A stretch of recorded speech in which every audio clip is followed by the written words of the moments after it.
Well, good evening, everyone. We'd like to call our November 28th Fayetteville City Council meeting to order. We welcome all of you who are joining us in person. Have a number of citizens here tonight, and those who are joining us remotely. Hope everyone had a great holiday. At this time, we ask that Pastor Rick Bethay from Increasing Word Ministries would come to the podium and ask that all would please stand for the invocation. Immediately following, please repeat in unison the Pledge of Allegiance.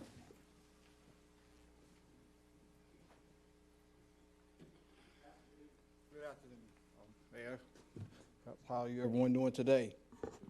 Good. Tonight we want to keep this meeting clear. Everybody get a good understanding, okay? Father, we thank you tonight for this opportunity to come and set our minds on one accord, to have the same thoughts and see the same vision. We ask you that we have that attitude to go forward in everything that's asked tonight. We ask this city council by the power of you, Father, that every decision, Father, be made. It'll be made for the generations to come to better our city, our country, and our counties, Father, and that you continue to keep us on focus, that those that work hard and diligently to make the best of this city continue to give them the wisdom and the understanding that they'll know how to walk in the full power and in the authority and the victory that you've given us as one in you. In Christ's name we pray. Amen.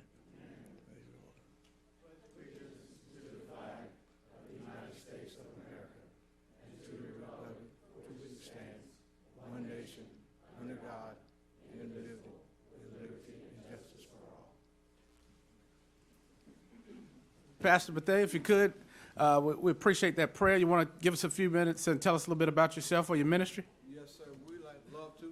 Thank God, Mayor. COVID, we thank God for you. If I may, I thank God for the young man, Mayor Colvin, this an awesome young man down through the years. I have watched him grow, been a dear friend to his father. So come on, let's give him applause on tonight if you don't mind. Amen, doing an awesome job. They say this might not be the right time, but this is the right time, amen. But we thank God that we are the pastor of Increasing Word Ministry at 7008 Camden Road, Fayetteville, North Carolina. We are gracious and blessed to be able to deal with a lot of young people and elevate the minds of the younger generations that's coming behind us, that their mindset will be at another level, that they'll see things greater and have better visions that we have, and that they'll be able to help this city and this community be a better community. Thank you. Thank you for that, Pastor. Council, at this time, as we move to our announcements, we have a couple of special guests that have joined us tonight. We have Mr. Q. Derrick Covington with the Tulsa Initiative. Mr. Q. Derrick, Mr. Covington, if you would come, and any of your attendees, I see a number of them, if they'd like to join you at the podium. And, I met Mr. Covington several months ago, or maybe a year or so ago, and just talked about some of the initiatives he was doing here in the community. So wanted to call them in tonight and kind of share a little bit about your program and the great work you're doing with our young people. Thank you so much, Mayor, and to all of you at the dais. It is definitely a privilege and an honor to be here. I would say my spiel for the end, I'm going to turn it over to these phenomenal young entrepreneurs behind me. But just to give you some backdrop, the Tulsa Initiative is a platform for Black, Indigenous, people of color, really focusing on male and entrepreneurship. One of the things that we know through data and through research, from an economic standpoint, that Black and brown people are at a disadvantage when we start talking about business and resources and access. And so the Tulsa Initiative has set out on a mission to educate, empower, and inspire entrepreneurs here in the city. And so I'm going to let them give their spiel, and then I will come back to give you just a real high-level overview of some of the accomplishments that we have been able to do. First, I will turn it over to Mr. Adams. Good evening. How you all doing? Good. I am Navier Adams. I am the owner and operator of MIA Beauty Supplies, LLC, one of the leading distributors for hair products in North Carolina. I am a 2017 graduate of E. Smith High School. I'm currently a graduating senior at Fayetteville State University, and ended my studies this fall. Being born and raised in Fayetteville, North Carolina, I had two parents. I did grow up in a two-parent household. Both my parents from New York City. With them coming down, me raised me in North Carolina, I always had the hustle in me and the grind to get it on my own, to be successful. Growing up, I had the tools to, to be a hustler, and, make money on my own. But growing up, I didn't have the tools to really build on my money, invest and save it, and do it the right way. I met Q Derrick in 2015, and he has been, a big brother to me, literally. Once I knew that he had Tulsa going on, I definitely wanted support. And when I got into it, I didn't know what I was getting into, but I learned so much.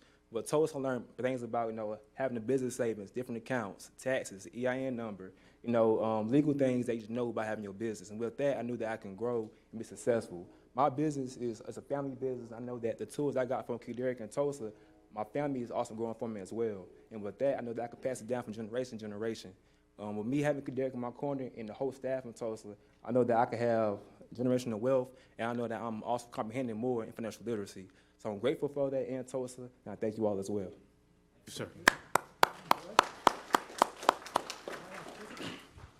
Hi, how you doing? My name is Isaiah Haywood. I am CEO of Exclusive Kicks 26, one of the top reselling companies in Fayetteville. I am also a tax officer, which I plan to open up a tax office within a few months. I'm a graduate from Cumberland International Early College, high school, and I'm also a student at Fayetteville State University. Not only is a Tulsa Corporation and program important to me, but it's a blessing to be a part of this program. Not only has I able to learn how to be an entrepreneur, but I also learned why is it important to be an entrepreneur, and why is it important that we need entrepreneurs in this city to be able to grow this city and create more businesses and opportunities and jobs as well. If it wasn't for this Tulsa program, I probably wouldn't be who I am today. And if we're able to create more programs like this, we're able to build more opportunities, more jobs, and more entrepreneurs as well. And if we're able to do that, we're able to bring in more income and wealth. And if we're able to bring in more income and wealth, we'll be able to have a great and amazing city. Thank you. Thank you guys so much. And so just my last take on it, Judge King is here. And she can testify to this. Growing up, I was in juvenile court. I had 9 felony charges, and Judge King and Cherry Solomack, she's not here. But they took me under their wings, and it was programs like the Tulsa Initiative that wasn't Tulsa Initiative, but that had community direct impact in my life, and that changed my life. And so I just want to say that because I grew up in a single parent household, went to E. Smith, went to Ramsey Street, and the reality of the matter is I was considered as a statistic, but it was different people, different programs like this that came in my life and helped change my life. And I learned about entrepreneurship, and entrepreneurship was my way out. And the last thing that I would say is this. One of the things that I'm most proud about, we have served over 100 Black and brown males to date. Over 10 of them have become full-time entrepreneurs.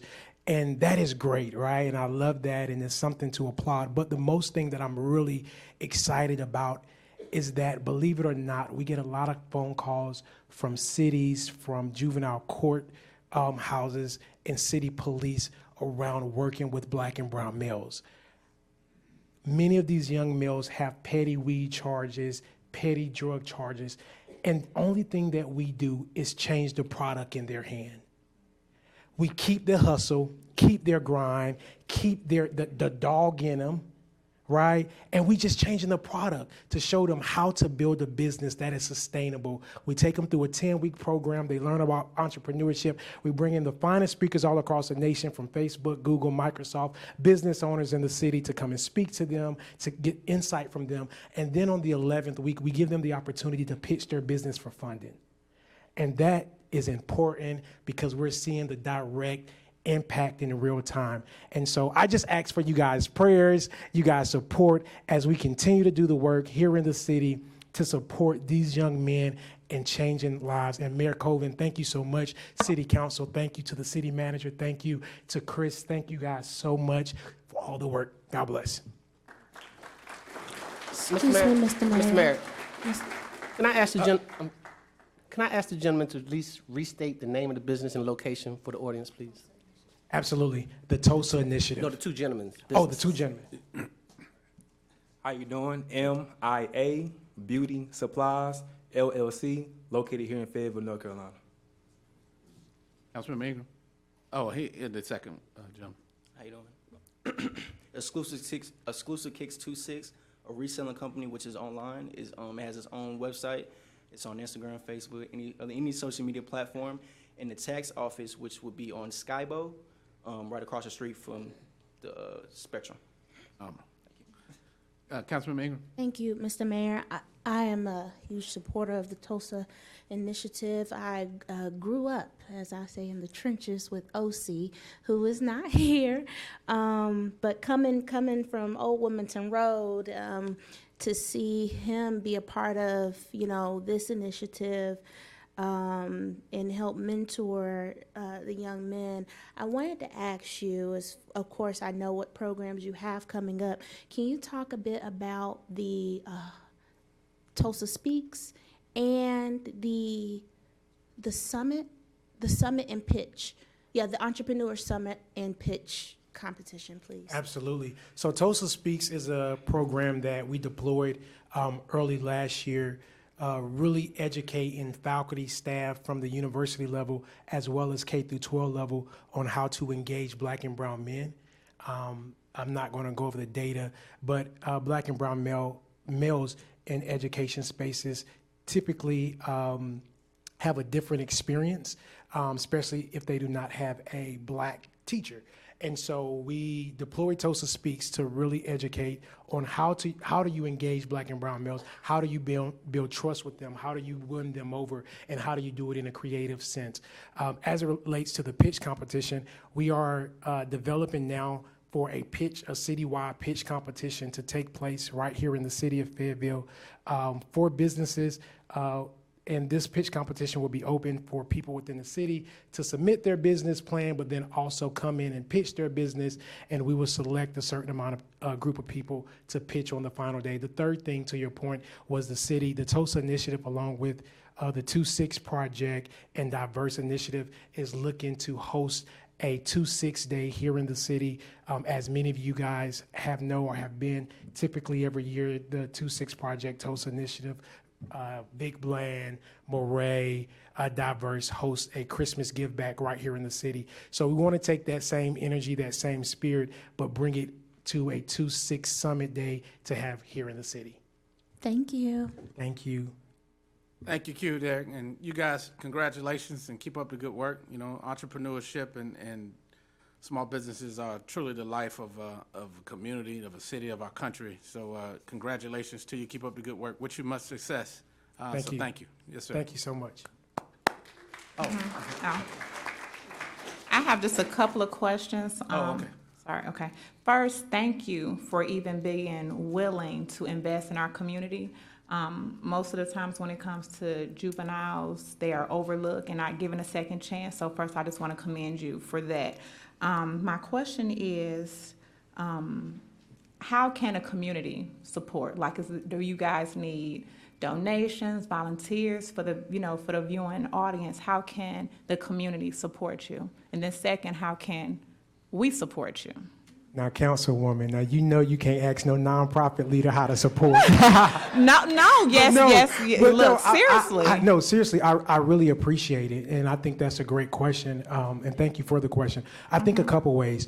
I think, yes, money is always, guys, we need your donations. If anybody would like to make a donation, please, we have Cash App, Instagram, however, Tulsa Nonprofit. But one of the biggest ways that I have found to be more advantageous to the work that we're doing is simply by word of mouth, by sharing the program with other males, but also with institutions, whether that's police, whether that's the sheriffs, whether that's local government, sharing what it is that we're doing, because we want to reach as many young people as possible. And while, yes, money does give us a reach to do that, but the most important thing is having the awareness. And so if you guys could reach, share our social media page, our website, which is www.tulsanonprofit.org. We are also on all social media platforms at Tulsa Nonprofit. Okay, thank you. Thank you so much. And good luck. Yeah. Thank you. All right, thank you, guys. Thank you, Mayor. Keep up the good work. All right. And next we'll have Judge King and Reclaiming Futures make a brief introduction to us. And listen, audience and council, thank you for your patience. I think it's always important that we highlight some of the good that's going on. You know, oftentimes we turn our TV on, we see a number of negative stories that reflect our community, which really don't reflect our community. And so this is an opportunity to use our platform and use this community platform to let people know that we are doing positive things. There are positive stories and role models, and the future looks bright in the city of Fayetteville. So, Judge King, if you would, come tell us a little bit about yourself with these two special gentlemen. Good evening. You'll have to excuse my voice. My name is Tony King. I am the Chief District Court Judge here in Cumberland County, but more importantly, I'm a community activist, and I am passionate about our juveniles. I created the mentoring group Reclaiming Futures in partnership with CommuniCare, which is one of our local nonprofit mental health agencies here in Cumberland County. The primary reason for doing that is because as a judge, I sit in juvenile court and I see many of our juveniles come into our court system, and I get tired of seeing them get locked up with no hope. Second, I've attended more funerals in the last 2 years for our juveniles, and I'm ready to reclaim their futures from the streets. And that is the reason why we provide this mentorship program. We have mentors here today, Mr. Andre Perkins, who's in our healthcare field. We have Mr. Gary Garner, who's an architect right here, graduate of E.E. Smith. And we have Mr. Brian Page, who is also here in the IT field and also a veteran of the U.S. Army. I have two young men here who are in our program, and I'm going to let them speak from the heart and tell you why it's important to them for this mentorship program. I did not expect to see Q. Derrick tonight, but there's something that he didn't tell y'all. He is Mr. Q. Derrick, PhD. And so that needs to be recognized. But he's also the example of what programs like this can do for our youth. So I have Mr. Sean Easton here, and I have Mr. Anthony Artis, and I'll let them decide who wants to go first. Good evening. When I got the mail that I had charges, I was scared that I was gonna get locked up. But the CommuniCare was, I felt like it was a second chance, and I went to a program named Sparks in CommuniCare, and it really helped my self-soothing skills, and it taught me ways how to calm down before I get angry and do stuff I'm not supposed to be doing. I did just graduate from Sparks, and now I'm going to go to therapy, and I honestly feel like CommuniCare is helping me in a very good way. It's keeping me out of trouble, and yeah, it's just a good program. And then the mentor program, it's a very good program. They help a lot. When you need a shoulder to lean on, they'll, have your back, and they'll talk to you about stuff, and we go out and stuff. And it really has helped me control my self-esteem and stuff of that nature. Thank you.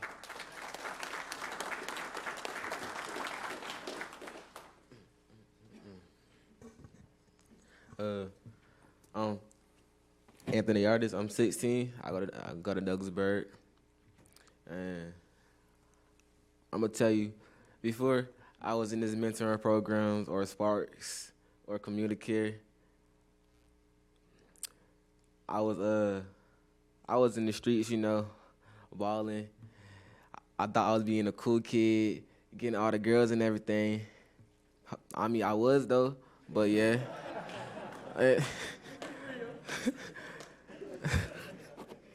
And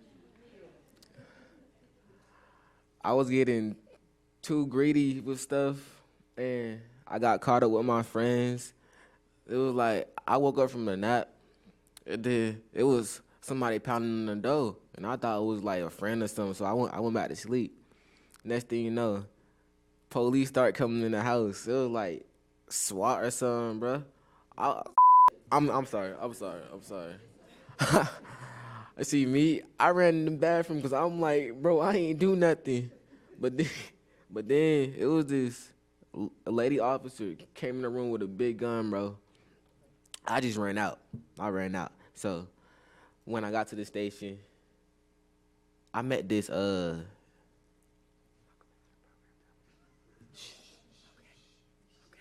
I'm getting there. I'm getting there. So it was this lady gang detective. She the one that really got me into CommuniCare.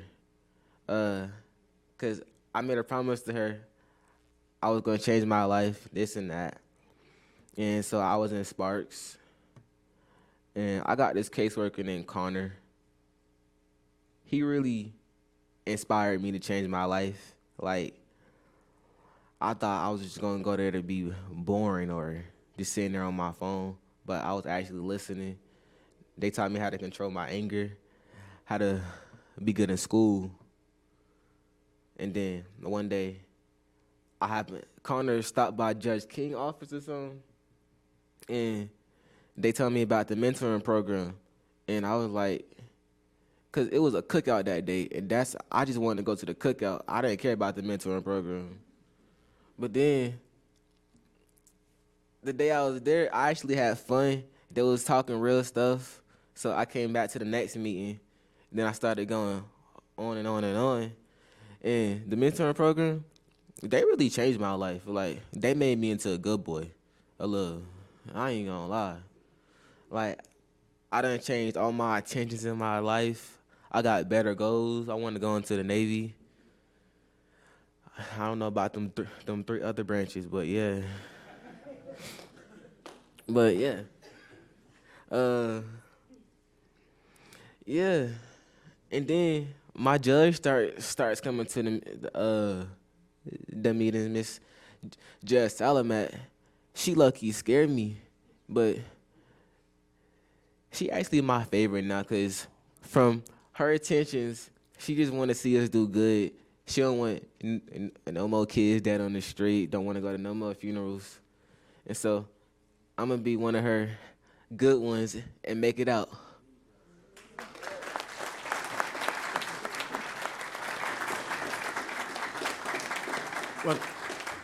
Well, thank you, Judge King. Thank you, gentlemen. You inspired all of us with that, man. And, you know, I know your future's bright. And you know, a lot of times it takes us a step back to take several steps forward and progress forward. So keep up the good work. Stay on the right track. Judge King's an awesome individual, her and Sala Mack and the other judges down there that are really interested in your betterment, in the betterment of your outcome. And so maybe one day your possibilities are endless. You know, you're sitting in this seat or any of these other seats. So we thank you all for that. Judge King, we thank you for your program. I know that you are working with staff on some things through the mentoring and with the schools, and we certainly appreciate it. I'll go to council for any questions, and then we'll try to move on. Councilmember Benavides, you had something? Just wanted to let everyone know that a long time ago, Judge King, when she was in her 20s, was a Sunday school teacher in a little church off Ireland Drive, my Sunday school teacher. And ever since then, she's been a mentor figure to me to get to a place where I got out of undergrad, I got into law school, I got to city council, and she was there every step of the way to listen and to be a shoulder for me over all these years. So I know these young men are in great hands, and as y'all can see, it's limitless. Any possibility, anything that you guys want to achieve, it can be done because you've got really, really passionate, dedicated people around you that are going to make sure you succeed. So take advantage. Thank you. Councilmember McNair and Ingram. Hi, how you guys doing? I just wanted to say that you guys touched my heart, and I'm very, very proud of you.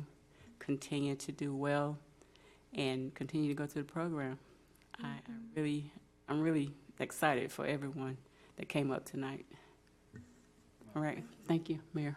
Councilmember Ingram. Thank you, Mr. Mayor. So I'm going to try to get this through without crying. Thank you. It takes a lot for you to come up here and be able to share your experience of where you come from to where you are wanting to go. And I don't want you to lose hope of that. but I also want to challenge you to find 2 of your friends, if they'll listen to you. And I know that can be a challenge because some may feel like, oh man, you getting soft, like, you know, and they will want to feel some type of way against you because of that. But you are making a life-changing decision, and you probably understand that probably when you're my age or older. But I just really, truly want to thank you for coming here and being on television and sharing your story, because that is a lot right now for a teenager to do. You could be somewhere in those streets, getting girls, as you said, but you are here talking about your accomplishments. And thank you, Judge King, for not giving up. Thank you. All right. Thank you. Thank you to all of our speakers tonight. Councilmember Ingram, you had something? Yes, sir. Yes, I did. So tomorrow is Giving Tuesday. And it's a day where generosity and hope for our community is prioritized. And while I won't name certain organizations, those that are looking to give, I would at least ask that you give to organizations that are going to support our youth, our homelessness, and organizations that support behavioral and mental health. Giving Tuesday is tomorrow. You can start today and finish out through the week. But our Cumberland Community Foundation has put together this amazing guide where they are matching a little over $400,000 in gifts. So if you have this book, you can find it pretty much all over.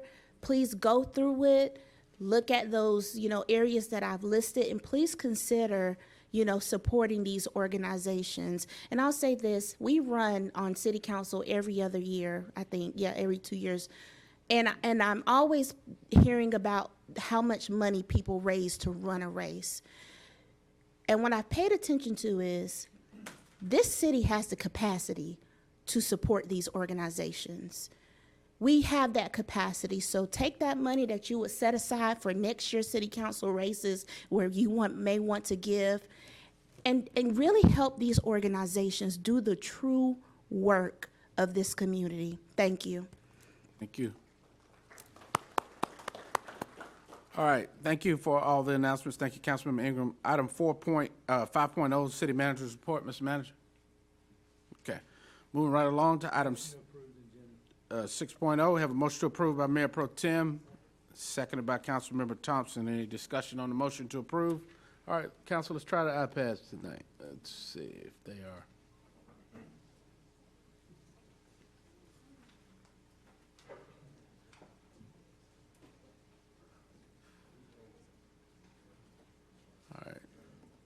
All right. All right, Council, look for your votes to approve. Councilmember Ingram is affirmative.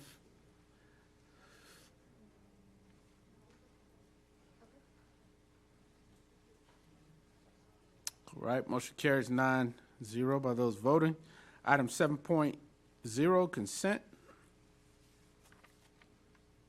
Motion to approve the consent agenda, Mr. Mayor. There's a motion by Mayor Pro Tem Dawkins, seconded by Councilmember Hondros. Any discussion on the motion?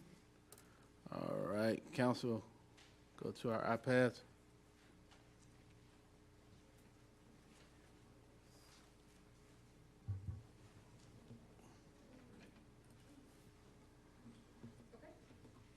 All right.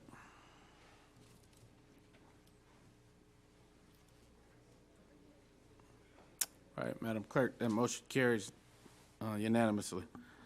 Item 8.01, Fayetteville Fire Department third quarter report. Chief, how are you, sir? Hey, good evening. Good to be back with you. Apologize I missed the August briefing, but I understand that Chief Dove took good care of you. I was out of town in some training. I also understand that you had a lot of questions last time about electric vehicle fires. Ironically, that was the majority of the training I was in, was electrical vehicle fires and electrical storage systems in general. And without monopolizing our entire time tonight talking about it, I just want to reassure you we got it. From a fire suppression side, The technology is evolving. It does present some challenges, but it's not new. And our normal everyday strategies and tactics are easily adaptable to these types of fires. We send a cadre of instructors to New York City for some follow-up training. They're actually delivering that training to the balance of our fire captains and company officers this week. So from a fire suppression side, I have no concerns with the capabilities of the fire department. Two things we are watching. Number one is from a hazardous materials perspective. When we have these cells that are damaged and contain stranded energy, we have to find a way to deal with those. We have reached out to some vendors that's going to help us with disposal of those. And probably that will come back before you at some point is with the fire code. This technology is advanced a little bit faster than fire codes being developed. So we're not there yet, but I do anticipate that the department will be coming back to the council looking to enact some local ordinances to help us regulate implementation of some of these technologies in the future. As we look at the third quarter, most of the stuff we see is aggregate, so just keep in mind these numbers that you're seeing. It's actually 3 quarters worth of data. We will break out a few things that was specific to third quarter in general, but for the most part, it's fairly year to date. As always, we'll start with the state of the department. Our head count hasn't changed, and we have a very strong recruitment program. Our vacancies, or true vacancies, are really not that bad. I can't say that about our retention program. To date, we've had 53 separations, and we have 5 retirements announced for next month. So really looking forward to going into the FY24 budget, conversations with HR, with the city manager, about some retention strategies that we can bring back for you for adoption to help slow off some of these separations from the fire department. I can tell you for now what we're seeing, we've doubled our attrition rate as compared to last year, so something we really need to pay attention to. We have 30 recruits that's in the fire academy. We actually have 2 academies going on.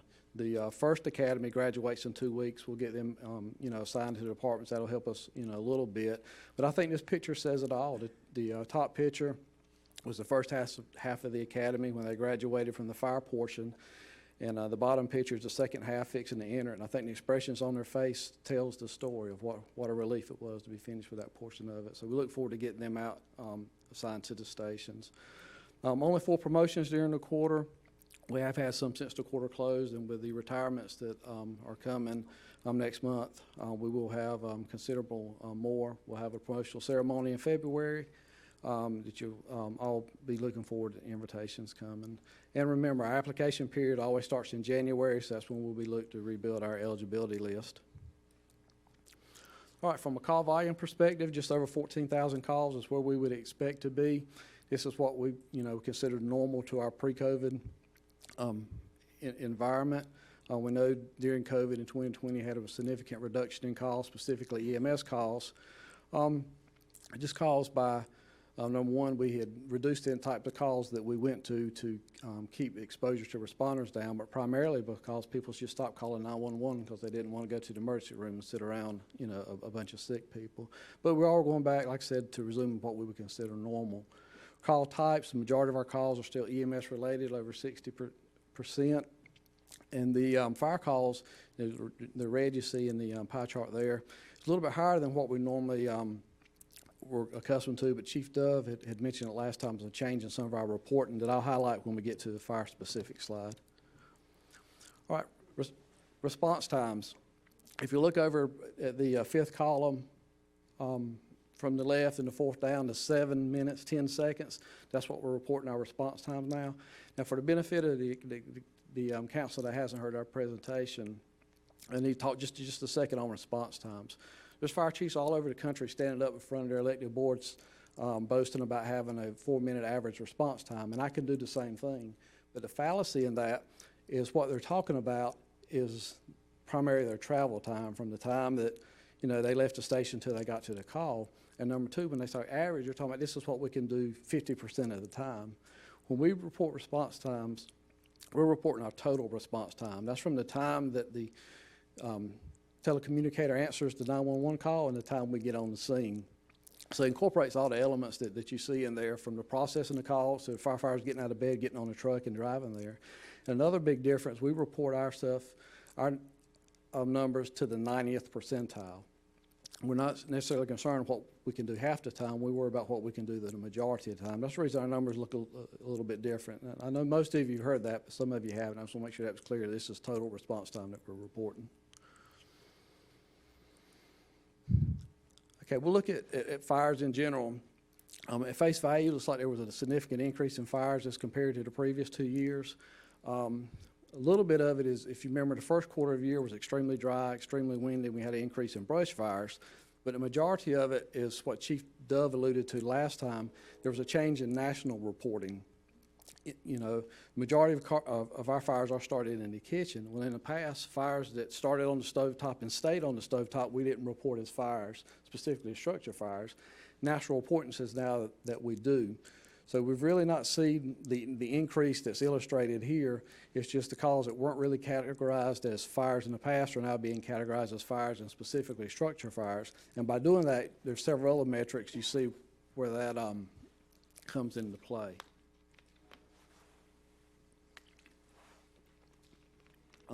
Total structure fires looks up. The fire starting in the kitchen naturally would be up. 4 fatalities so far this year. Injuries are down just a little bit. 1 minor firefighter injury as a result of a call. And this is another example of measurement we use, effectiveness of early detection and offsite response times is the percent of fires. We want to contain the fires in the room they started in. So when we have to start looking at fires that started on the stovetop and stayed on the stovetop, it really skews that numbers. It makes the performance look a little better than it probably actually was. Total fire loss and everything else is in line with what we're accustomed to seeing. We don't like to use the Q word in our business, but the third quarter was relatively uneventful. Major fire loss this time was the physical therapy center over near the hospital. The majority of other fires were in residential structures. And when we look at residential fires, commercial fires a little bit different. In residential fires, we're focused on saving lives. On commercial fires, we're focused on saving livelihoods. When we have commercial fires, we have loss of business, we have loss of jobs, loss of revenue, loss of sales tax, loss of ad valorem tax. So even though life safety is priority, we do look at the fires a little bit different. Fortunately, during the third quarter, we were spared any major events. Okay, this slide here means very little to you at this point, but it's probably the most significant slide that you'll see in any presentation tonight. One thing we did in this quarter is we were able to replace our records management system after 25 years. This new system gives us tools and capabilities that we've never really had in the past, especially with data analytics. I think the fire department's always done a good job, but we've had to do things the hard way. Here's an example of one thing that we will be able to do. If you recognize them, these polygons on this map are your council districts. So it won't be long, we'll be able to give you custom reports by district of trends and stuff we're seeing. It's going to take a little while, like I said, to get some data in the system. The caveat to that is when we do notice trends, the expectation is you become community risk reduction champions for us. So as we're putting together mitigation strategies to address some of these trends, we're really going to need some help from you pushing this out there in your districts and in your areas. Like I said, it means very little now, but this will be monumental one day. From an EMS perspective, again, call volume is about where we expect them to be. Good news is opioid overdoses appear to be down, cardiac arrest appear to be down, and those two are somewhat interrelated. Probably the biggest trend that we've noticed with EMS with this quarter or up to this point within the year is, keep in mind, we only respond to serious medical calls, what we consider Delta and Echo level calls, unless if it's anticipated it'll be more than a 30-minute response time for an ambulance for a less serial call, we go anyway. We have seen an increase on our response to these less serious calls. I can't give you a number because we don't measure it exactly, but we know it exists, and we'll be paying closer attention to that and working with the hospital as we get towards the end of the year to make sure that we're doing all we can to assist them. Hazardous materials perspective, call numbers are up. The three big calls that we normally respond to are staying pretty stable. We were worried about an increase in natural gas leaks with all the utility construction was going on. But fortunately, those have subsided. But the area where we are seeing increases with carbon dioxide leaks. And keep in mind, when we talk about carbon dioxide, we're not talking about carbon monoxide or a CO. Carbon monoxide, a byproduct of combustion. This is what, you see we push getting alarms, especially in single-family dwellings and other residential settings. If you have anything other than a total electric house, or you have any gas, oil, fuel, wood, coal appliances, we really, want everyone to have a carbon monoxide alarm. But that's not what these calls are about. These calls are actually carbon dioxide or CO2. And where we're seeing this now is in convenience stores and in restaurants. CO2 is what's used to carbonate beverages. We're seeing a change in the industry from where they're going to individual pressurized gas containers to going to pressurized liquid containers. So you're having large tanks set in a storeroom out the back of the building, and this stuff is plumbed through the building. And they have pretty sophisticated monitoring systems by law. And so they're having leaks in them, and the monitoring systems are detecting them, setting the alarms off. They're calling us, we're ventilating the building. In small quantities, the stuff is harmless. It's in this room tonight. But in confined space, concentration gets heavy. It becomes a simple asphyxia. It displaces oxygen. To my knowledge, we've not had any calls that had a health component to it, but we are seeing a lot of calls with the alarm systems activating and where there are some actual leaks. Fire prevention standpoint, plans reviews are staying the same. We see an increase in fire inspections. We naturally an increase in fire code violations that's discovered. You hear me preach all the time, we don't do fire inspections to generate revenue. And it's going to sound a little funny what I'm fixing to say, but we were able to complete more inspections because of a grant we got. We implemented a part-time fire inspector off of this grant. So the work of this fire inspector for 9 months, basically 2 days a week, was able to generate about $50,000 in revenue from maintenance inspections. It only cost about $35,000 in salary for this to happen. So we're able to prove something we've been wanting to do for a long time, to prove that a fire inspector can pay for himself, and we use somebody else's money to do it, which is, a win-win. So we're really looking forward to how we can layer this into also in the budget conversation to keep our city safer by doing fire inspections to have a very minimum, if any, cost to us. All right, major accomplishments that we just wanted to bring your attention to. Our accreditation compliance report. It's a 5-year cycle, but every year we have to appear before a board and make sure that we are performing as we say we do. We were successful in that. Our hands-only CPR program that we talked about, we were able to get it started. It's been very successful. 300 residents in the first 60 days. We've probably tripled that by now since the report was published, and a lot we did during October with Fire Prevention Month. 1,100 smoke alarms, over 100 carbon monoxide alarms have been installed. The transition to the RMS system, again, after 25 years, this is a game changer for us. The PPE wear test. It takes about $9,000 to outfit a firefighter with the protective clothing that they wear. We don't take this lightly. We don't just go out and buy the new shiny thing. We spent a year bringing in different vendors, manufacturers, getting some test sets, letting our firefighters wear them in different environments. And after a year of evaluation, we've come up with a product that works well for us and we think will last us for a long time to come. Again, it's a lot of money. We want to make sure we spend it wisely. So we put a lot of effort into it, and that's been completed. I mentioned the prevention grant, and also we were able to complete the performance period of a defibrillator grant. We replaced all of our defibrillators in the city and bought the supplies we needed for the hands-only CPR program at very minimal cost to us. All right, just a few more highlights and some pictures. Remember, we're one of 9 teams, state rescue teams, consist of members of the fire department, the police department, and EMS. We received a grant to put on a drill. We run a 3-day drill at an airport training facility, simulated a structural collapse. And this was literally a 3-day drill. The troops worked multiple operational periods. They stayed on site It gave them the opportunity to actually break concrete, use some cranes.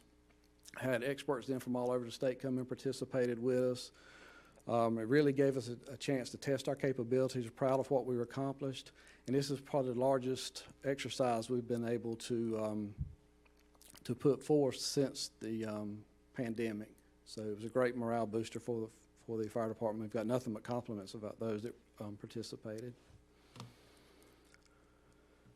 Again, you hear us talk a lot about the summer camp scene simply because it's something we're proud of. About 70 students were able to complete it this year going into the third quarter. But I bring it to your attention now because we've learned this is a partnership with the Cape Fear CERT chapter. We've learned they'll probably be disbanding at the end of the year due to lack of volunteerism. But we're going to find a way to keep the summer camp going one way or the other. You know, we're hoping we can keep them along. But I just want to reassure everybody that this is so successful, we are going to find a way to keep it going in-house. And then, I hope Mr. Hare's watching. I promised him I would keep him updated on Fire Station number 4. We have someone assigned to actually go out and take pictures every Friday to give us a progress report, and we'll start a good-looking group of people at the very middle, work counterclockwise. We've got the site prep, the pad poured, majority of the conduit and plumbing has been in place, and we anticipate seeing concrete being poured at any day now. Still on schedule for substantial completion November of 23.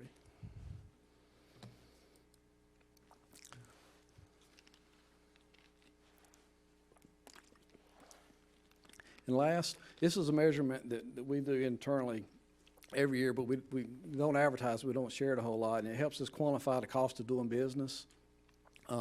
Not very scientific. We take the operating budgets for FY22, make sure we remove any capital outlay, divide it by the number of calls, and it gives us a rough figure of what it costs us, you know, to do business. And I put this in here just to reassure you as the council, to reassure the manager, reassure the public, we're very efficient in what we do.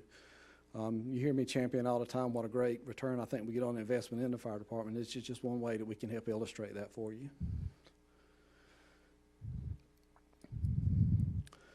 And last, before we go to questions, just want to kind of end when we started. January is our month where we take applications.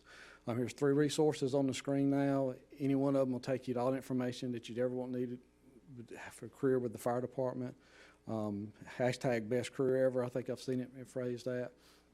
And we're really looking for some good people that want a long-standing career with us. But subject to your questions, that's the end of the... Yes, sir. Chief, I did have one. And first of all, thank you for the report. Very thorough. And you guys stay busy. 13,000 calls is a tremendous number. So 2-part question. One, after I wasn't real clear on what you attributed. Can you go back to the page that showed the number of structure fires? It almost doubled. And you were attributing that to reporting or to something else? I wasn't real clear on what you said. Yes, sir, it was. In the past, fires started on the stove. Pot caught on fire. There was no extension beyond the stove to the cabinets. In the past, we didn't consider that a fire. We considered it hazardous conditions. National reporting is saying now not only should we consider that a fire, we should consider it a structure fire, even though there was no structures involved. So again, we're not having any more houses that burn than we've had in the past. This is just those kitchen fires that we're now having to report as fires versus some other type of conditions. I understand that. And finally, after there's a structure fire, major damage like total loss, how long before do we give them to remove that? There's a couple in a few neighborhoods I've gotten some calls about that were completely burnt, but they were still standing. What's our policy on that? I don't know. I'd have to refer to Dr. Newton for information on that. We can get you some information on that. Okay. All right. Thank you. Councilman Benavente, you had something? I move that we accept this report. Okay. Coming right back to you. Councilmember Thompson. Thank you, Mr. Mayor. Chief, my first question is, how much does it cost in false alarms? Because I noticed your false alarms was at like 8%. Is that a cost measure that the city just undertakes to send you out there for no reason? Well, I mean, obviously there's a cost. I mean, there's fuel, there's time, and probably the most egregious cost is the fact when they're out chasing false alarms, they're not available for a true emergency. We do have an ordinance in place that levies a fine after the 3rd false alarm to the same address. But as far as attributing how much it cost us to respond to that, yeah, I'm not sure. So is there a number of how many false alarms you can address from the same address? Like I said, we are, after the third alarm, we do start charging a fine for that. Okay. Well, my second question was, you was talking about fire safety inspectors, and I guess it's revenue coming back to the city because they're paying for themselves. Are you still short inspectors? You still have enough? I think that we would be better off if we had more inspectors. There is a state mandated inspection schedule that we're not quite caught up on, so we do slip a little bit behind. But again, the more the inspectors are out there in the street, the more violations they'll find or unsafe conditions they'll find. It helps us rectify them before we do have fires. So that's part of the conversation you're going to have with the city manager and HR. Yes, sir. Thank you, Mr. Mayor. Yes, sir. Any other questions? All right, Councilmember Benavente. I move that we accept the fire department's report. I second. I think it was seconded by Councilmember Hondros. Discussion on the motion to accept. All right, council, look to you for your iPads for the vote. Thank you, Chief. All right, Madam Clerk, that's unanimous, 9-0. Moving right along to item 8.02, Chief Hawkins, how are you? Good evening, Mayor and Council. So, excited to be here. I always like the opportunity to share the amazing work that the police department does for the community. And this is a summary snapshot. So today, though, as similar to last time, I'm gonna let the team present the first half, and then I'm going to come back and answer questions. But just for clarity, how we present is consistent. We utilize crime statistics in our report, then we tell you about our trends, how we do that analysis. We share a little about our strategies, and we tell you about how we're engaged in the community. So without further ado, it's first going to be Assistant Chief Brayton, and after that, Assistant Chief Nolet. Good evening, Chief. Good evening, Council, Mayor. So I'll be discussing with you the third quarter numbers as they relate to crime. As a matter of perspective, if you take a look at the red and the green, those are changes in the actual numbers and the percentages, but I'll deal more in the actual numbers comparative to 2021 and 2022. If you look at persons crimes, we're showing a 5% increase over from 2021 to 2022. To give you an illustration of what a person's crimes are, you know, that runs the gambit from the communication of a threat, I'm going to shoot you, to pointing the gun, which is another crime, to actually shooting at someone, to shooting and hitting someone, to actually, you know, attempted murder. So it's a full gambit of crimes that deal with those person crimes, all the way from misdemeanors all the way to the most extreme felonies. Property crimes is the same. You can go from trespassing on someone's property, to damage to property, to vandalism, to a breaking and entering, to a breaking and entering larceny or grand larceny. So again, as we look at those numbers have slightly increased over the year. I would say, you know, we spoke earlier during Chief Hill's presentation about COVID. You know, we've gone from people being home during COVID restrictions, as we see a lot of these residential B&Es increase over 2022. As we post-COVID, people are going out of their residence back to work, and we're seeing a lot of those residential B&Es coming up. Again, we talked about felony and misdemeanors. We look at our felony arrests for the year. We're up in those, so that perspective is green, and the misdemeanors, we're up in those as well, up 14% for those. So there's a lot of increase in crime. There's an increase in the proactive work and the investigations and the processes that officers go through on a day-to-day basis to actually identify the offenders of these crimes and actually bring them to justice.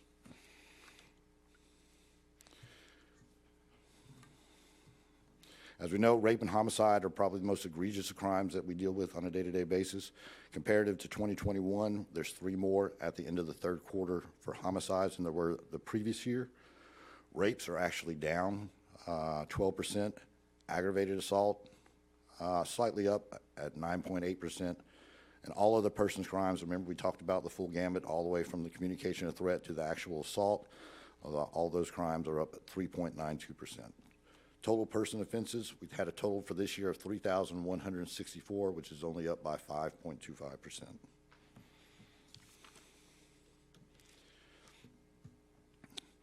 Talking about homicides, we already discussed, there's 3 more than this quarter than there were in 2021.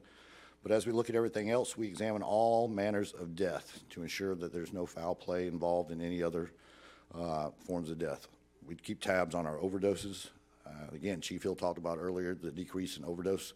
We have them down by 17 incidents for 2022, which is a decrease of almost a quarter. Suicides are down by 5. Natural and accidental deaths are down, and total death investigations are down across the board.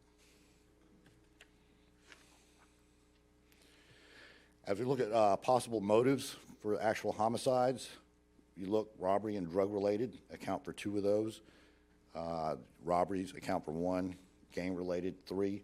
So as we look at the actual possible motives, we see there's a correlation between, and they sort of center around interpersonal disputes, whether it's an argument over a drug deal, a robbery, a gang fight, or ongoing disputes. At the bottom, we look at jealousy, domestic violence. These are all the interpersonal relationships that lead to homicides.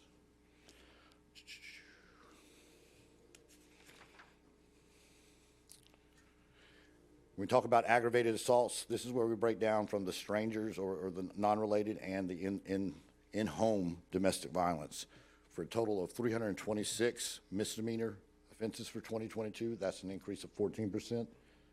Felonies were up by a total of 9 for 2%, and for a total of 644 total aggravated assaults. Now, the aggravated assaults, those are the ones, the more serious crimes, the felonies, not just a simple assault, but an aggravated assault where someone was seriously injured during that assault. Domestic violence assaults, we're looking at an increase of 9.82% for the misdemeanors and approximately 13 incidents for the felonies.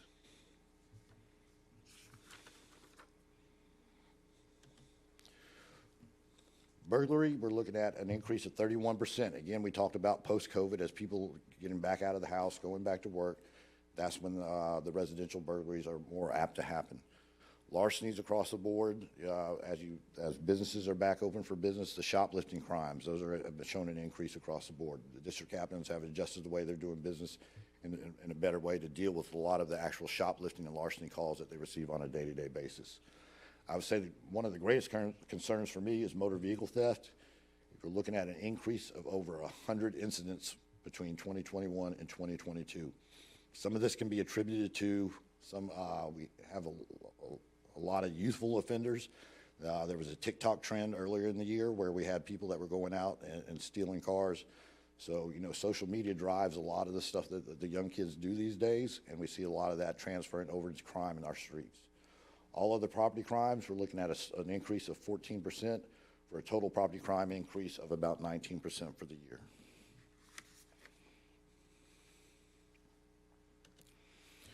License plate readers. This program was got off the ground earlier this year. We gave reports in the first and second quarter. Now we're in the final phases of the actual implementation of our project. Offense totals for the year, the license plate reader system has assisted in 167 misdemeanor arrests, 377 felony arrests, assisted in recovering over 85 stolen motor vehicles and seizure of 23 vehicles that can be attributed to prearranged racing and a lot of the problems that we saw over the summer with the careless and reckless behavior, the car club activity that was all over the city. In addition, they've assisted in locating 9 missing persons and led to the seizure of 99 grams of cocaine, 3,000 grams of marijuana, 21 grams of methamphetamine, fentanyl, over $19,000 in cash, and 25 guns. So what we know is a lot of the crime that's going on is occurring in cars as they drive around the city, and these license plate readers have actually helped us curb some of that crime and criminal activity that's occurring.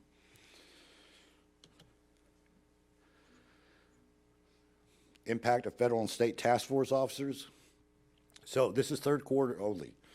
In the third quarter, there were 9 individuals federally sentenced, 17 individuals federally indicted and pending adjudication, over $432,000 cash seized associated with these criminal investigations, 20 firearms, And the chief met with U.S. Attorney Mike Easley and his office in July to initiate the Violent Crime Action Plan, VCAP, where they established an MOU that will enhance the prosecution of our repeat violent offenders within the city and that we can identify and take to the U.S. Attorney's Office for that enhanced prosecution. A good example of that is the federal conviction and sentencing of Rashad Everett in July 2018. Rashad was sentenced to drug trafficking and firearm charges in August that totaled 40 years of federal prison and over $4 million in fines and restitution that he would have to pay. Taking a look at our narcotics unit, these numbers are from the narcotics unit alone. Based on their investigations, there's been over 33,000 grams of cocaine seized. That's a little over 15 kilos. 29,000 grams of methamphetamine, again, just a little less than 15 kilos. Fentanyl, 3,616 grams. If you look in the sidebar note, 1,000 grams or 1 kilogram of fentanyl is enough to cause the death of over 500,000 people. That is about 1.5 kilos of fentanyl. So if that was the case, that would be roughly all the city of Fayetteville. So, in addition to that, the narcotics unit, they've seized over 49 guns for the year and have over 47 arrests. If you take a look at the weapons seized department-wide, you see there's a drastic increase in the number of weapons seized in 2022 over 2021. Part of that is going to be attributed to the gun buyback program that Chief Nolet will come up and speak about, but it also is the efforts of the actual officers out there. If you follow us on Facebook and see what some of our CERT teams have done over the past several weeks, you've seen several major incidents where guns and drugs have been seized from our communities. But I'll turn it over to Chief Nolet to speak further about the gun buyback. Thank you, Chief Braden. Good evening, Council, Manager, and Mr. Mayor. So before we move forward, I have the opportunity to talk about some of the crime reduction strategies that we've put in place, but I also have the opportunity to talk about the community engagement, which is really in my opinion, one of the more important parts of what the Fayetteville Police Department actually does. What you're going to see here, before I move forward from this slide, the weapons seized, 1,105 weapons. That's a lot of weapons in this year. 350 of those came from the September gun buyback program, which was a success based on the community surrendering weapons that they no longer wish to have in their possession. But even if you remove those from those numbers, it's still an increase of weapons seized by the officers of the Fayetteville Police Department in excess of 200 weapons from this time last year. So the great work they're doing there. But something that's a little disheartening when we're talking about weapons, you'll see here motor vehicle break-ins. We've had about 973 motor vehicle break-ins, and we evaluate how this is occurring throughout our statistics. We look at the 505 unsecured vehicles. That means people are just leaving their cars unlocked, leaving their wallets in their cars, leaving their key fobs in their cars. So that's 500 of 973. That's over 50% of the cars that are broken into in the city of Fayetteville are unsecured. To make matters worse, 138 guns have been stolen out of those vehicles. To put that in perspective, that's 1 out of 7 vehicles that have been broken into in the city of Fayetteville have had a weapon stolen out of it. If we're responsible enough to own weapons, we should be responsible enough to secure those weapons. And I ask gun owners, please, your vehicle is not the secure place to put your weapon. Put them in your house, secure them properly. As we talk about weapons, we're going to continue to talk about traffic fatalities. You see at this point, last year we were at 23, we're at 24, so we're holding steady. We have noticed pedestrian increased from 3 to 5, but we've noticed that speeding as a cause of the accidents has reduced from 12 to 10. We know that the recent passing of the bond will allow for more sidewalks, which will hopefully greatly reduce those pedestrians being struck, so they shouldn't be in the roadways, they should actually be on sidewalks and crossing at crosswalks.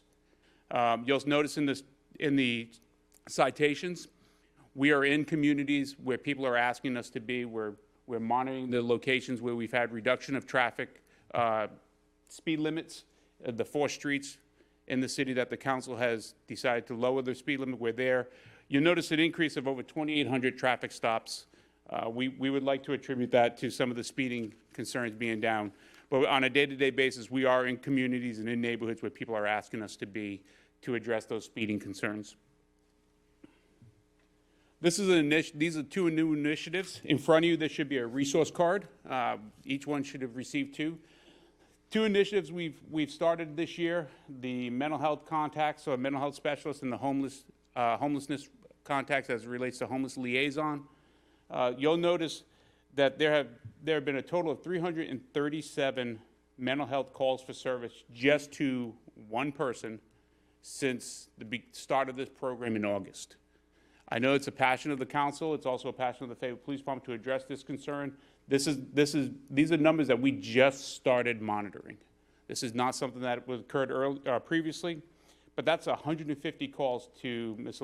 Elizabeth Marcus just in those each month during this time period. As we look at our homelessness contacts, we notice that 81 of those have been transports to the Salvation Army.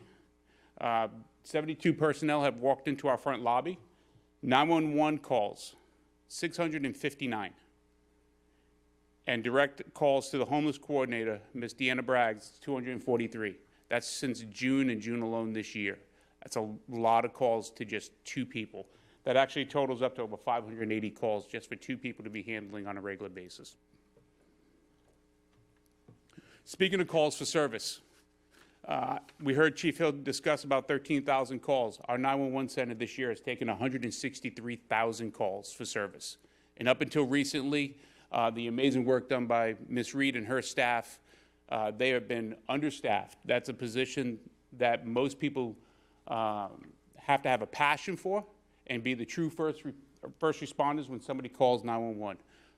You'll notice that we do not have 2021 numbers to compare our response time to. If you remember back in the second quarter, we discussed how these numbers were combined, and we didn't get true response time numbers. We've broken them out so we can have a better understanding of where we're lacking, if we are lacking, and try to fix those problems as we move throughout the year.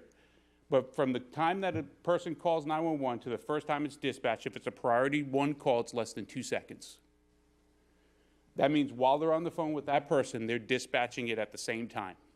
A priority 2 call takes less than 8 seconds. The patrol officer on the road gets dispatched to that priority 1 call. They're on scene within 2.81 seconds, less than 3 seconds. 3 minutes, sorry, I say seconds, 3 minutes. Good gracious, that's really fast driving. We'd have some real issues, I'm sorry. Even I felt Chief looking at me when I said seconds. Less than 2 minutes and less than 8 minutes, and less than 3 minutes from first dispatch to arrival, and priority 2 calls is less than 8 minutes, not seconds. I correct myself. The national average is 10 minutes. We are actually on a process of evaluating that even further to make sure that our calls for service are current and up to date with national averages, as well as what calls are in those priorities. We had to define those calls a little bit better, and so we're managing that. In January, we should have even cleaner numbers for you as it relates to those calls for service. One of the other things when we're talking about policing ourselves and looking at what we do in process-driven and being better at everything that we do, we look at use of force, we look at departmental investigation, we look at citizens' complaints.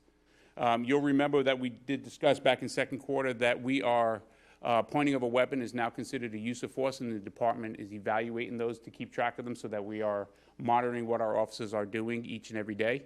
But you'll see under use of force that we have an increase of 15 incidences. 12 of those are actually the use of force where we pointed a weapon at somebody. So that increase is accounted for. Without those, we would be back to basically where we were from previous years.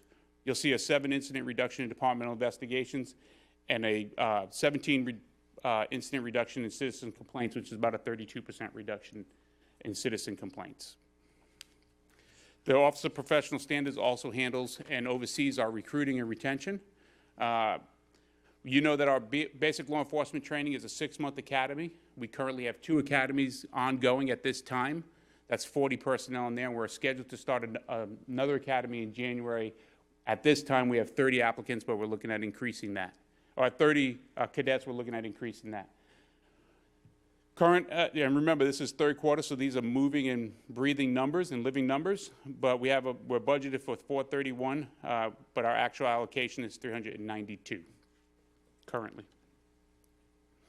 And again, we spoke previously, we're always hiring laterals, and this is just an image of swearing in from the lateral hires that we did from Puerto Rico. So community watch groups. Again, this is the community engagement piece that I think is paramount in what we do each and every day. Our crime prevention and our officers within the districts have an opportunity to contact our customers each and every day. And you'll see here that through traditional community watch groups, virtual watch groups, homeowners association, business watch groups, we have over 236 different types of watch groups and communication points.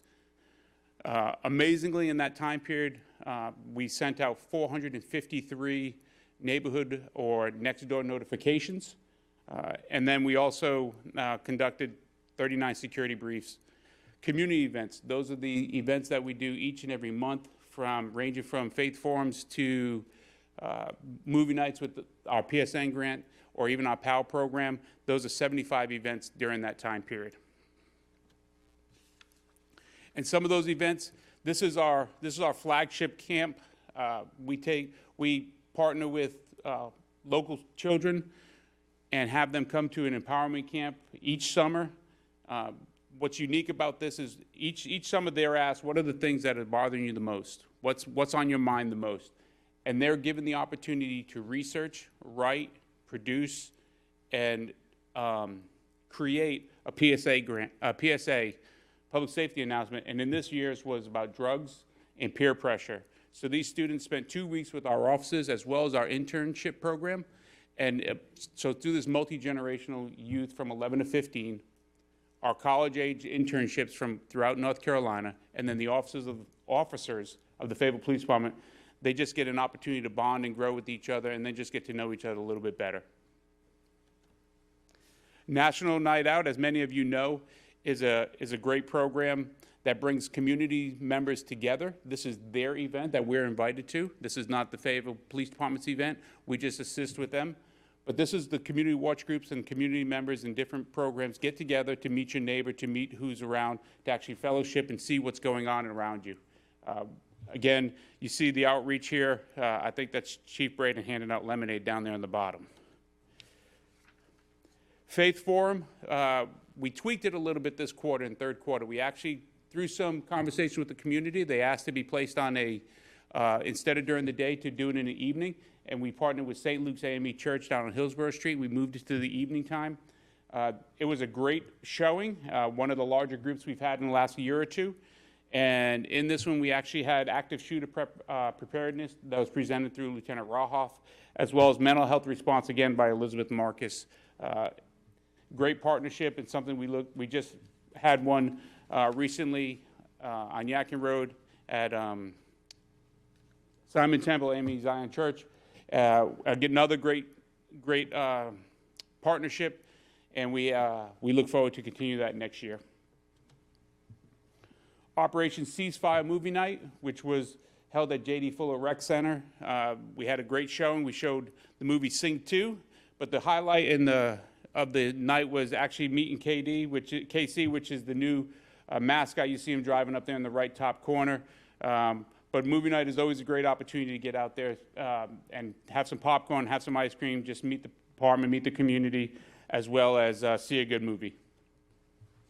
And finally, we talked about PAL's outreach as it relates to football, basketball, baseball. But we actually got invited to partner with Sigma Pi Phi fraternity with a golf and King's Grant with a golf partnership that they brought in youth, and we would go for about 6 weeks on Sundays, and our offices taught students and children who may not have ever experienced golf how to hit golf balls. Unfortunately, some of the people that from our agency that I know are out there hitting golf balls can't hit them straight themselves. But they were actually out there partnering and showing them it. But it's a great opportunity, and we look forward to future relationship with Sigma Pi Phi fraternity. I'll turn it back over to Chief Hawkins. Thank you. Now ready for questions.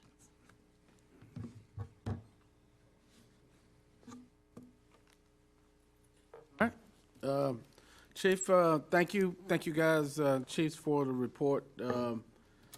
Did have just one or two questions. I was going back to something. So typically, as we look at, the questions I had were related to the gun seizures. So you are counting the buybacks in that number, right? 351.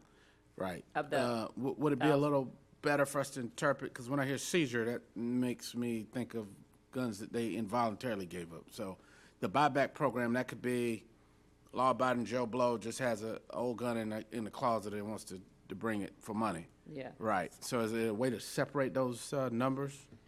So, of course, so when we use the terminology seizure, we've taken them over. So that can be a gun that we found in the street, someone reported a gun, not just the gun buyback program. When we take it over, but of course, we can separate that from the 1100. Okay. And the last question is, and this is a national question or issue. What are we doing? It seems like there is a very strong supply of dangerous weapons, high-capacity magazines to young people. Yeah. Are we tracking their ability to get that stuff online? I mean, they have some scary things from what I understand, and it's a lot of them. It's a lot of weapons, and it seems to be a ramp up in the supply. Have you dug down or drilled down as to how they're getting that? You know, what they can actually buy to chase the source of this? So unfortunately, this is like you just said, it's a national issue going on with the availability of not just buying things online, but buying things in the street. We actually, probably for the next report, we're literally in the midst of working a case right now that has multiple weapons in the same similar, like you just said. For lack of sharing information too much, because we're in the midst of it, what we're seeing is it's being separated in parts and given and sold, not online, off market through conversation. But even the online isn't a bit availability for the public as a whole to have access to. So it is a national problem. It's a national problem. We're trying to figure out how to, working with our partner with ATF, how do we address it? Who do we find the resource as far as, it's not just one resource, because so when you take that one person out, the element to be able to acquire this weapon, now we have someone else getting weapons. So it is a national issue that we're trying to figure out how to get our head. So I guess Are we I tracking guess it? The Yes. distributor of that, you know. So if Yes. there's you call Joe can put you down with some sources to how to get it. But I know the internet's a whole different animal. And the legitimate, of course, legitimate dealers are making sure they try to stay as legitimate as possible. But they still can sell parts that can be put together, and online and social media is showing people how to literally put weapons together based off of parts. Okay, gotcha. All right, Councilmember Thompson. Thank you, Mr. Mayor. Chief, I think getting guns off the street is paramount for our community safety, and the numbers are astronomical about how many vehicles are left open with guns in them. So my question is twofold. One is, what repercussions do citizens have for leaving a registered, unsecured weapon in a vehicle? And two, what are we as a community trying to deter them from leaving it in that vehicle? Do we have any social media, any marketing, or any PSAs saying, please don't leave your weapon in your vehicle? Yes, sir. We do it every night at 9 p.m. Not just that, but we constantly do PSAs explaining this. So the other part, unfortunately, there is not a repercussion that exists for you to have property and you to call the police and say someone stole the property out of my vehicle. That's why our method of educating, like Chief Nolet said, take your weapons out your vehicles. Just take them out your vehicles because, and then secure your vehicles. But take them out the vehicles because people are leaving them in the vehicles and they're getting stolen. And unfortunately, there's no law that says once you report that, you have accountability. My second question is, Chief, help educate me. What is the difference between a priority 1 and priority 2 call? So there are different type of calls that, for example, if it's, and we wrote it in the notes, if it's something happening right there, something, the action's taking place, that's a priority 1 call. If someone has reported, like you've come home and you know nobody's in your house, but you know your house got broken into, you want a police report taken, that's an example of something not in the midst, not in the middle happening right there. But there are multiple types of calls that can be priority 1 and priority 2, but the real catalyst is it is happening right now. There's a serious threat of life or danger and we have a high likelihood of catching that person. Thank you. Councilman Benavente. Thank you, Mayor Colvin. Chief, could we take a look at page 15? I believe Chief Nolet said that our homeless and mental health coordinator had just a huge call demand. Is it that 243 number, or is it more than that? So these are direct calls, 243 just to her, but she also does the follow-up for the 72. She does the follow-up for anything that comes in through 911, but these are people calling literally her cell phone. I know Ms. Braggs isn't here to speak for herself, but what sort of barriers has she has she experienced trying to work with folks and keep them, from being repeat callers and being able to connect them with resources, specifically as it relates to domestic violence? Because I think there was another page, I believe it was page 7, that showed a 30% increase in domestic violence situations. Yeah, so Ms. Braggs is a huge advocate, and she's shared that. And there's a lot of challenges that come when you have a homeless situation that specifically deal with someone who's in domestic violence, because eventually you're going to become homeless. She's had challenges with finding places for them to shelter in. That's one big challenge she's had, and really using all the resources on the card and coming up empty-handed. So it's kind of frustrating, but we have to try to figure out as a community where can we find resources to send individuals who are in situations like that, and we know that we're lacking those type of shelter locations. Because, correct me if I'm wrong, if there is a domestic violence disturbance, you guys manage the emergency aspect of that. Yeah. But then you know to send Ms. Braggs there as a follow-up, and then, and correct me, because I could be saying this incorrectly. Not all the time. Right. But if Ms. Braggs, we tap Ms. Braggs all the time, but we do tool information for the officers to say, what's a resource that we can give this individual who we know wants to get out, and we tool the officer with that, but it's still lacking of resources. So we can call her, but there's no need to call her because we really need to get that individual to a shelter location that is not in that house. Get them a safe location. What an officer would try first is their family that we can get them to, somebody that keeps them safe. But there is a lack of resources as far as shelter places to take them.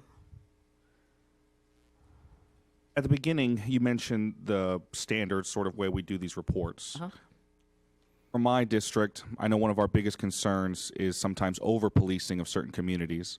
And I've had opportunity to sit down with your staff in the past to look at traffic stop rates. Yeah. In the past, driving while black was a headline news issue, one that has, according to the current data, persists to this day, where even though our population in Fayetteville is 40% African American, 30% white, black drivers are being stopped 60% of the time, while white drivers are being stopped at less than 30% of the time. So we see this huge disparity. Why don't we include in these quarterly reports whether we're improving on that disparity or not? So, because when we spent 2 hours with you talking about the data and looking at mapping the data, that's a lot of data to take in because, as Chief Nolet said, we're going to where you want us to go. We're going to where the citizens want us to go and deal with speeding and deal with narcotics in the community, or there's a house where there's people just really terrorizing a specific community. On that map we shared with you, it is throughout the entire city. It's not just one neighborhood where these incidents are happening. So that would take an in-depth conversation that we've been willing, just like you, to have with anyone and have a conversation to look at it. But that is a community conversation to say, this is where we're stopping individuals, this is where the crime is occurring, and this is where the speeding is occurring. So the disparity is a much bigger conversation to say, what are we looking at? Because just to put a number up, that would be for somebody, not us to share, that would be for a research company to say, is there a correlation that shows that it is outside the norm? And based off of the data we've received and we share with you, the research has shown that is not outside the norm. Can we take a look at page 17 as well? This is the Office of Professional Standards, Use of Force, Department of Investigations page. Do we know the demographics of those 44 individuals that had force used against them? So let me clarify what this is. This is us self-reporting. Anytime we use force, and I'm sure we can figure out the demographics because we do, But this is us self-reporting. Anytime we use force, we document it, review it, and make sure it's within policy. So to answer your question, yes.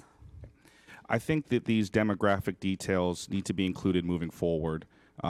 There are independent agencies that collate data that your department puts out, and from what it looks like, all 44 of those individuals were African American, according to the data that's available online.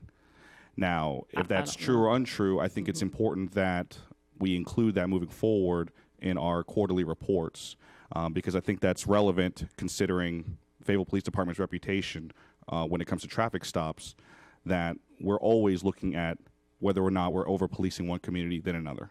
So you just correlate traffic stops to use of force, and they're not the same. And I don't know how There's you only would one way we can find out is by you showing the data. Okay, so I don't know how you would have said use of force is all of someone else's report, and this is all internal data. So we'll be happy to provide it as far as a breakdown. Yeah, this data is out there. That traffic data is not the This use is of traffic force. data. This is use of force data. Okay, so I'm not sure where that use of force data comes from, because I know we don't report this to the state. And this is why we want to clarify and make Okay. sure that moving forward we include some demographic data considering sort of the missteps that we've been known for. Okay. Mayor Colvin, the very last question I have, I'm willing to have City Attorney be on watch here. When it comes to citizen complaints, does this include the Dunlap situation? Yes, sir.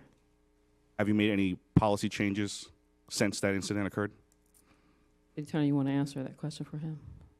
Because he said, so North Carolina Just here to General make Statute, sure North that Carolina we're General okay. Statute, North Carolina General Statute 160, 168 does not allow us to discuss personnel matters. Not personnel matters, That is a personnel matter, sir. department-wide changes. Have you done anything differently? It's still a personnel matter, Well, sir. Councilmember Benavente, I think the manager can speak to that. I think there has been some change, not related specifically to that case, but as to when there's a use of force, how to chain of command of reporting it, and to make sure his officers are aware of it. But this is the policy board, and so, as we go through strategic planning and some of the other things, if there are some areas that we can organizationally change that, I think that would be appropriate, but I think that helps. So, all right. Councilmember Benavente, Hondros. Thank you, Mr. Mayor. Chief, I had a quick question on slide 12, I think it is, Title of it, sir? the narcotics unit investigations. Got it. That one? Yes, ma'am. So guns is kind of listed twice. It's the fourth and then the last one again, right? Yeah. What weapons? So I was just curious Why? what the one there, the fourth one down, what difference that is from the weapon seized. Sure. So this whole original slide was the narcotics unit by themselves. But I wanted to give that last line the perspective, department-wide, all the employees in the department, when they take weapons off the street, what that number is, so that, because I was only giving this narcotics slide and what they do specifically, I wanted to keep in perspective the total numbers for all officers on the police department. So that 60 and 21 and that 49 and 22 is included in those bottom numbers. That is correct. Thank you. Thank you. Councilmember Ingram? Thank you, Mr. Mayor. I just wanted to clarify and make sure that I was on track with something, and I'm going to ask this to the attorney, and then if you have anything extra, you can add to that. Madam Attorney, I believe it was sometime in 2021 or 2020, former council member Yvonne Kingston had submitted a council member request asking us to look at or implement something within the handbook of the police department for duty to intervene. We have it. Okay, so that direction came from council, right? That direction was discussed, yes. Okay, so I'm trying to track, I understand there are certain laws that we can't touch, but I think I'm trying to figure out what policy, there was a question asked about policy that related to how we handle citizen complaints. I understand the part about the personnel matter, because if it's a citizen complaint, it's against a personnel matter, which we can't. But on the citizen side, do we have policy authority to be able to, and maybe start out looking at what the process is? Yeah. And then on the citizen side, could the council then give direction for the citizen side if we don't agree with So that? that'll go back to what Councilman Van Vente said and the mayor said. One thing is the awareness of notifying the citizen that a complaint has been taken through a letter, even if they do come and submit it. The city manager also knowing all the complaints as they come in and the internal complaints. So that's one thing that has changed to your question. And the citizen actually receiving a letter in the mail saying this is where they are. And if it happens to, with the expectation, there's a 45-day investigation time period, and them being aware of that.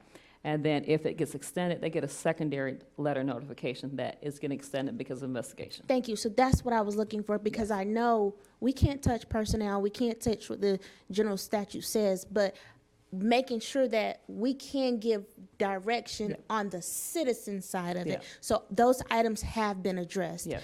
And I don't know, but I would hope that's what the council member was looking for, because I just didn't want to make sure that we were operating outside of, or trying to operate outside of our bounds. Yeah. Thank you.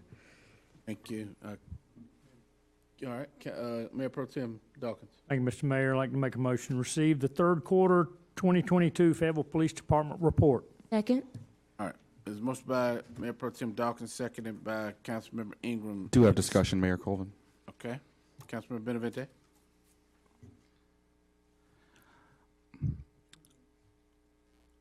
I think it's crucial that everyone in the audience recognize how most of our categories of crime are up, the most concerning of which are homicide, aggravated assault, and the 26% increase in domestic violence situations. We simply cannot continue to depend totally on the Fayetteville Police Department to keep this city safe. The old way of thinking is that we're going to send more cops to more corners and hope for the best, but that's making the same mistake expecting a different result. I don't want more situations like the Dunlap situation. I don't want more situations where our police are getting us and the city into more trouble than we already are in when it comes to crime. Other communities, as I've learned when we went and visited with other municipalities in Kansas City, are moving towards independent offices of public safety. And they've seen in Baltimore, Maryland, a 30% decrease in homicides and non-fatal shootings. So I think it's critical, as we continue to discuss how we're going to improve safety in the city of Fayetteville, that we start looking beyond depending solely on one department to fix every problem. Thank you, Councilmember. All right, Council, no other motion. We'll look to you for your votes.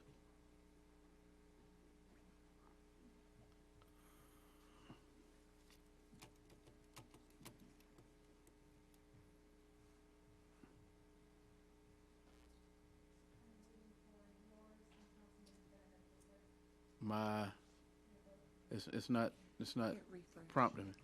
I'm missing a prompt, but my vote is yes.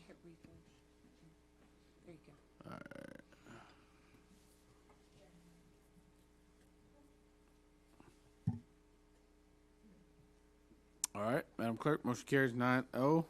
Thank you, FPD. Item 9.01, affordable housing. Mr. Freeman, long time no see. Good evening, Mayor, members of City Council. Taurus Freeman, Assistant Director of Economic and Community Development. And I'm not presenting tonight.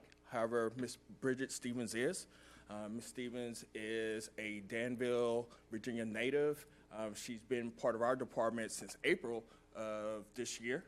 She comes with a wealth of knowledge, having worked for multiple housing authorities in central North Carolina. She comes for us from Sanford, North Carolina, where she worked for a housing authority there, and she's a tremendous asset to have on our team. She's doing her first presentation before you all today, and just want you all to Want us Give to her be a nice? nice Is that what you're saying? Yes. How you doing, Ms. Stevens? Hi, how are you today, Mayor Colvin? Good. Great. Good evening, everyone. Tonight, I want to present to you, to council for approval, a new affordable housing development here for the city of Fayetteville.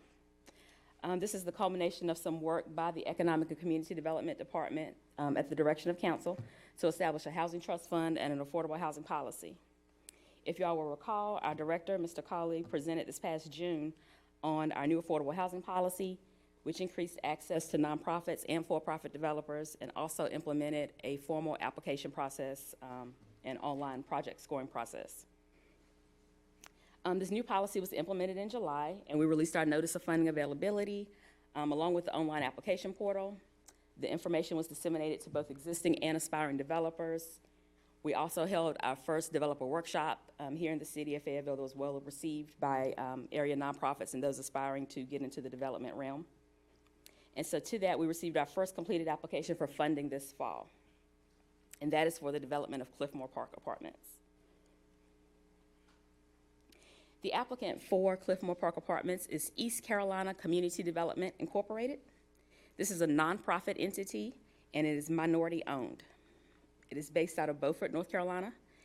They've been in operation for over 20 years and have completed 16 affordable housing projects throughout eastern North Carolina, Wilmington, Greenville, etc. This will be their first project here in Fayetteville.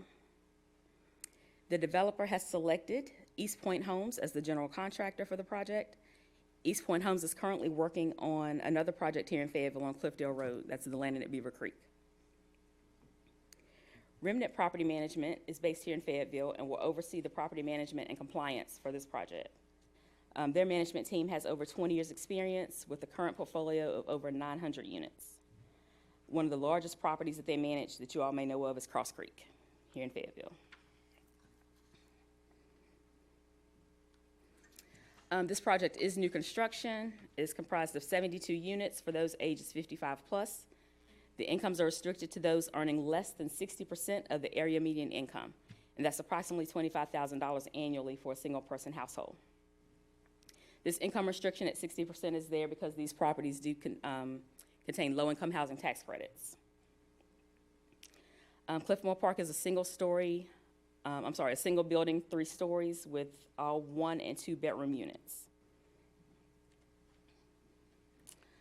With this drawing, you can see that it's 83,000 square foot building, and it will include amenities such as a laundry room, exercise room, TV lounge, tenant storage, covered patios, and balconies.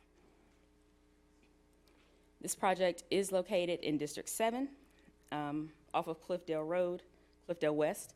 It's in close proximity to grocery and retail, and as you can tell here by the aerial view, it is also adjacent to some existing multifamily housing.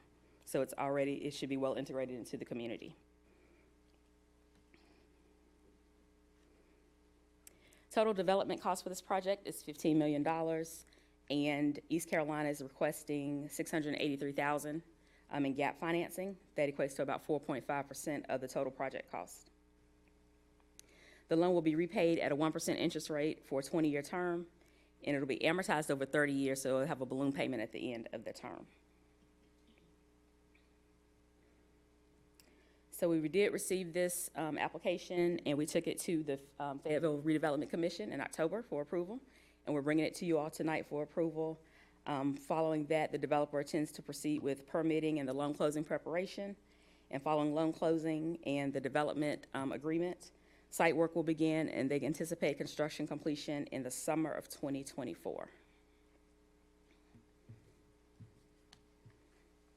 So with that, tonight we are recommending approval of funding for Cliffmore Park Apartments.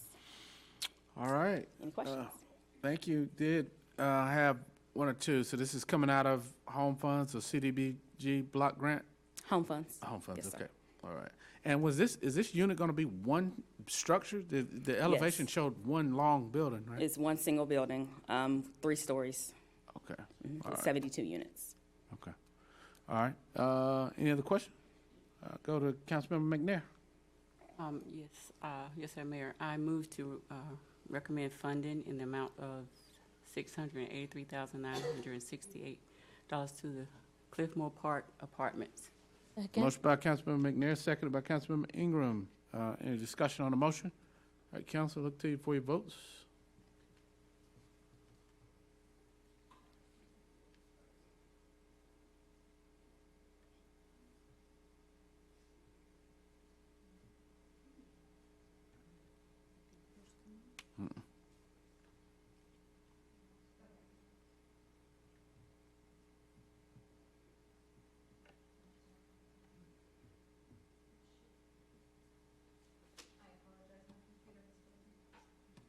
All right, council, show of hands, those in favor?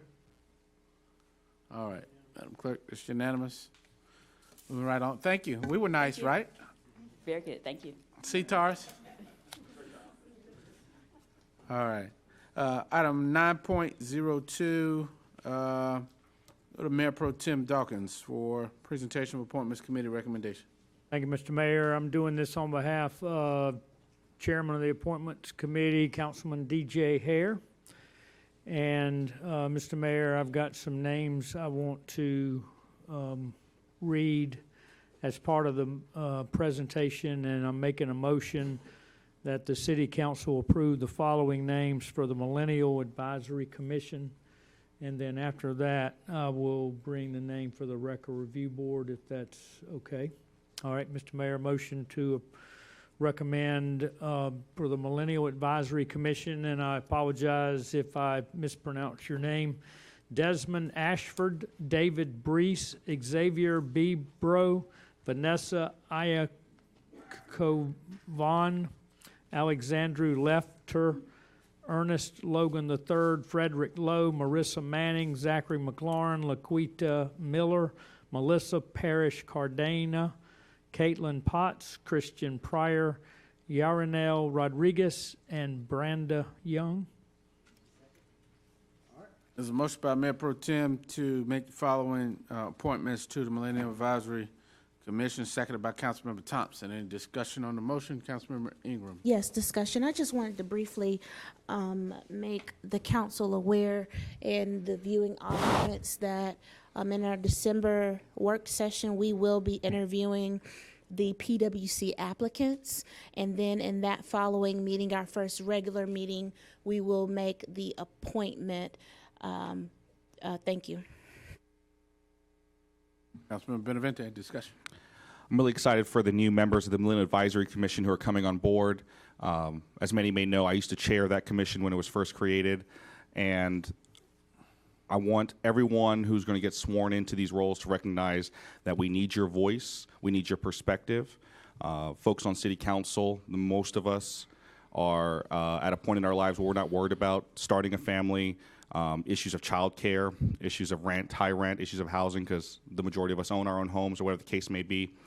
There are serious issues facing millennials in Fayetteville that are keeping them from sticking around, that have them 1 foot out the door, headed to the Triangle, headed outside the state.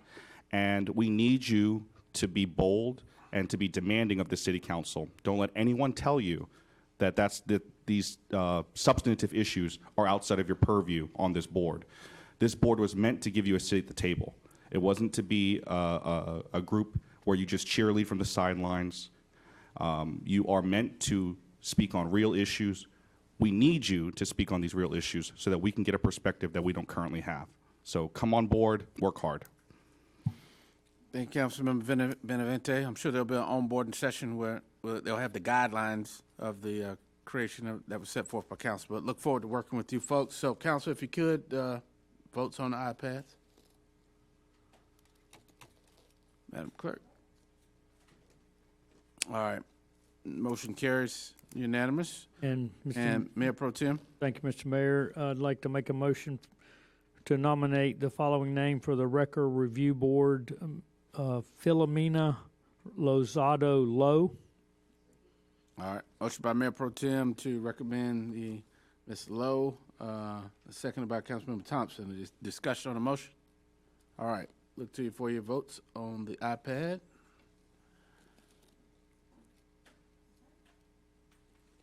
All right, Madam Clerk. Carries unanimous. 9-0. All right. Motion to adjourn by Councilmember Jensen. Have a good evening.